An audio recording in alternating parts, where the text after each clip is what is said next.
so many ways we can really start this off. Firstly, in your experience working under the UN Secretary General and all your work and your time at COP26, which I saw you were there, do you think young people are represented quite well in the space of I guess sustainability, environmentalism, and green jobs? Like, are young people really well represented there? So the fields that you mentioned have different situations and different challenges. So I will go one by one through them.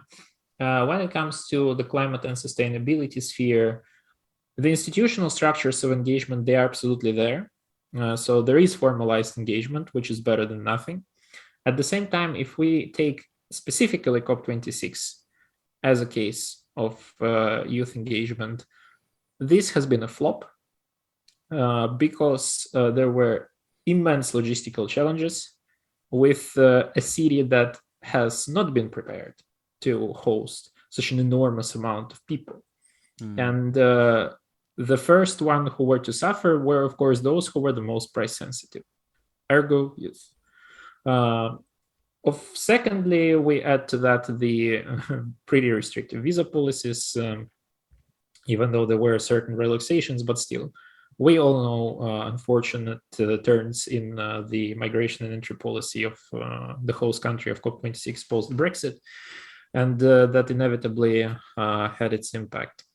So basically, it was a little bit of a regress compared to COP25, say, but at the same time, there were certain important formal results that were achieved at COP26 that were not there before, like, for example, the interventions that youth managed to provide in official capacities. Youth constituency has increased by quite a bit.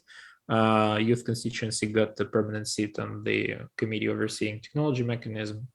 However, at the same time, youth observers were often still kicked out of the negotiation rooms, especially on the thorniest of the topics in the Paris Agreement, like, for example, Article 6, carbon markets, climate finance, all that stuff.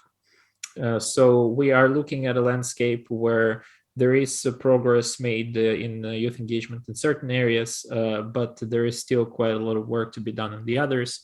And there is still a search for that high-level advocate, whoever that COP presidency will be, that will take the cause of youth with utmost seriousness and will allow youth engaged in this process to work, not against this stream, but finally with full throated support.